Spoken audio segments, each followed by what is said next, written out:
Partai Gerakan Rakyat usung Anies Baswedan sebagai Capres 2029.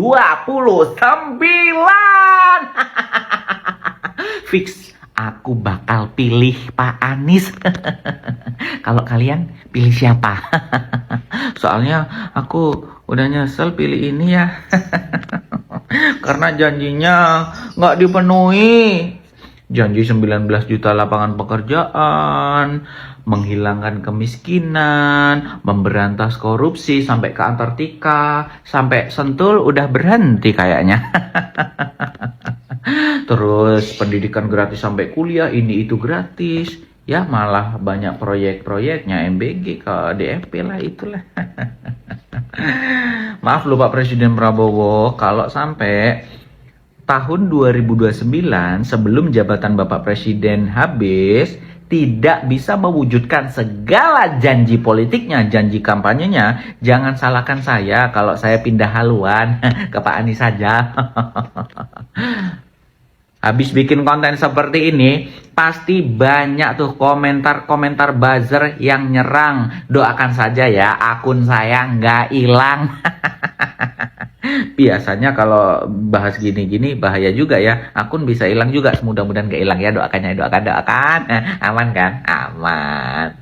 Saya itu datang dengan perasaan saya pernah terekspos dengan soal kemiskinan. Karena saya mengurusi Indonesia Mengajar, Pak. Yang mengirimkan anak-anak terbaik ke pelosok-pelosok negeri.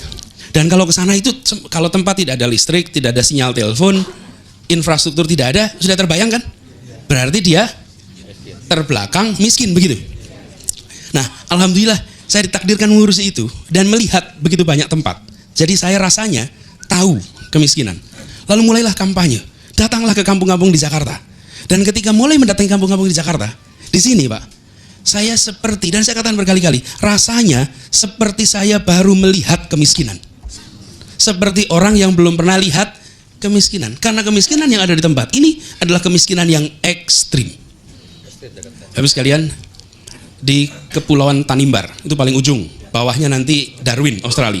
Itu di Kepulauan Tanimbar saya sampai ke paling ujung Pak, namanya Pulau Selaru. Itu di bawahnya itu nggak ada lagi kecuali Darwin, Australia. Di sana miskin udaranya bersih, miskin lahan yang luas, miskin dengan ikan yang tersedia diambil kapan saja, miskin dalam jaring pengaman sosial lingkungan sekitar. Betul nggak sih? Tapi begitu sampai ke sini, miskin dalam lingkungan yang amat sempit. 3 kali 4 diisi 6 orang, 7 orang. Di sini Mas.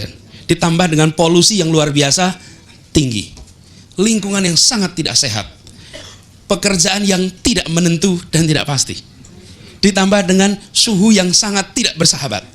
Bapak Ibu kalau datang kampung-kampung itu ada beberapa kampung yang ketika sampai keluar ujung kampung itu rasanya kayak baru bisa napas.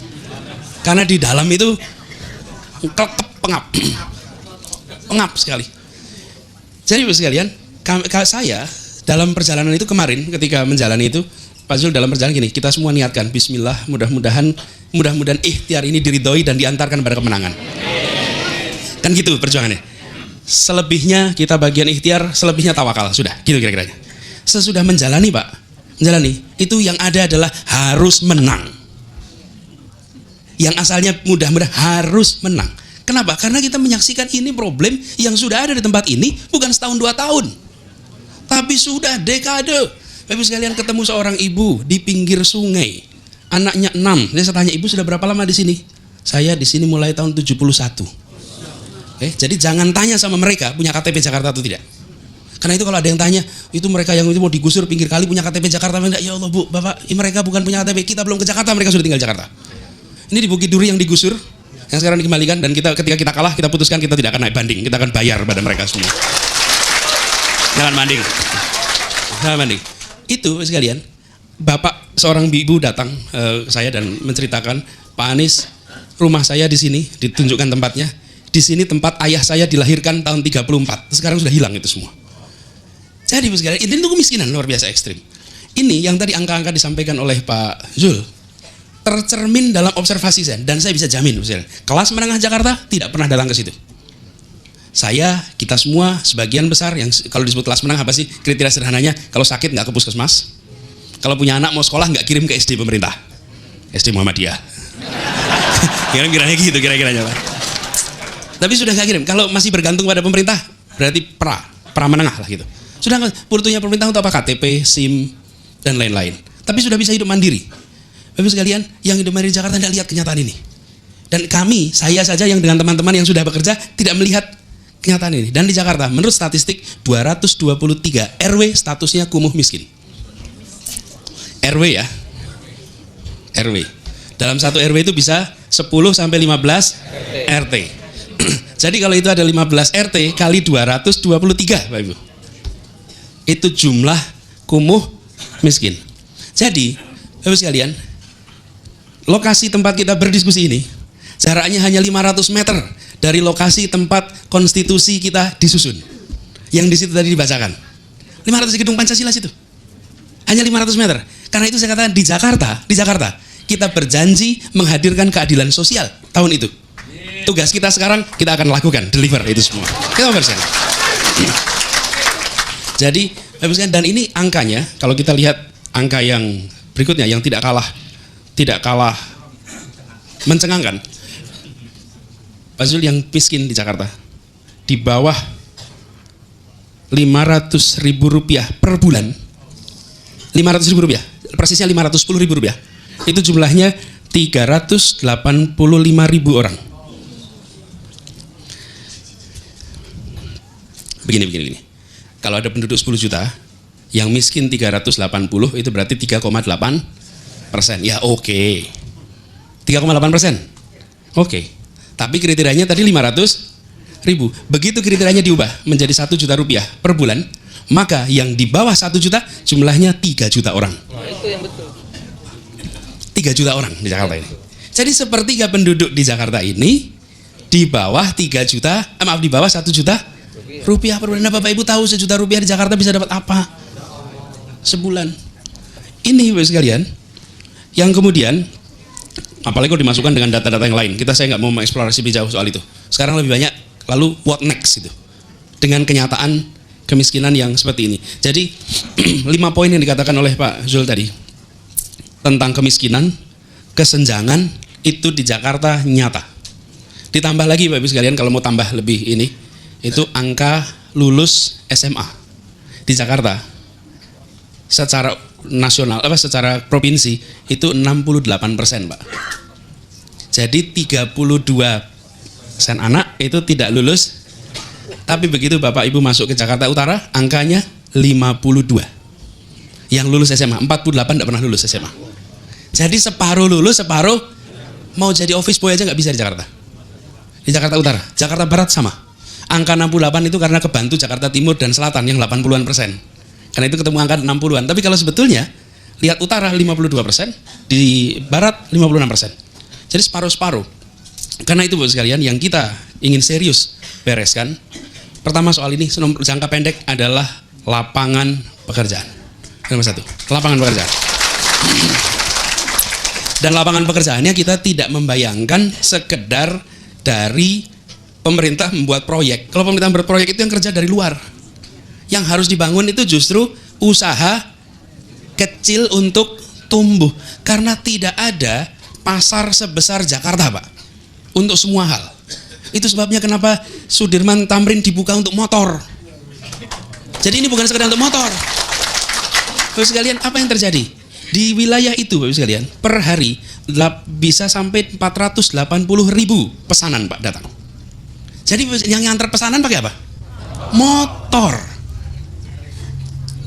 Halo teman-teman, jumpa bersama saya di Politik Dangi. Ini sangat menarik teman-teman.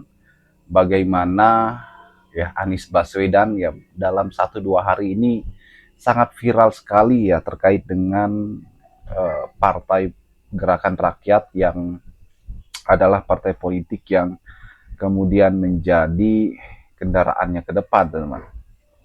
Gerakan Rakyat kemudian ya saat ini teman-teman yang menjadi trending topik adalah ketika pengurus dari ketua hingga pengurus-pengurus Gerakan Rakyat yang ada di pusat ini mendatangi ya Kemenkumham ya mendaftarkan Gerakan Rakyat menjadi partai politik baru. Dan ini sangat luar biasa ya. Pengamat Adi Praitno pun mengatakan demikian bahwa Gerakan Rakyat ini akan menjadi partai ya yang identik dengan Anies Baswedan karena memang dibangun oleh para pendukung Anies dan Anies itu sendiri, teman-teman. Dan menurut saya apa yang dilakukan oleh Anies Baswedan ini nggak main-main ya. Kita ingat bagaimana para tokoh dulu ya, seperti Prabowo, kemudian SBY, kemudian ada eh, Surya Paloh dan lain-lain itu membangun partai politik, teman-teman. Dan akhirnya kan mereka kemudian menjadi besar ya. Dan menurut saya ini sangat luar biasa ketika Anies mengambil kesempatan ya untuk membangun partai politiknya sendiri ya. Kalau kita melihat memang ini nggak kaleng-kaleng ya.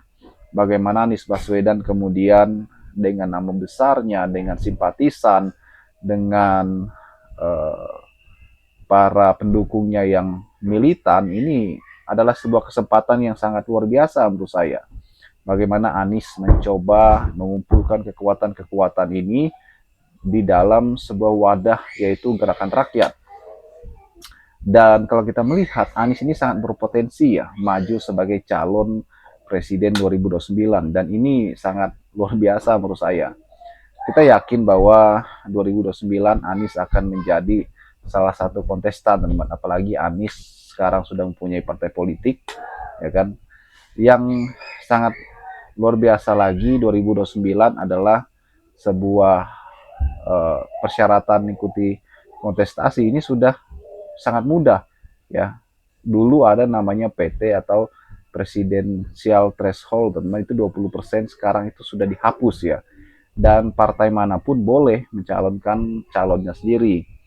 Bagaimana menurut kalian? Kita diskusi di kolom komentar ya.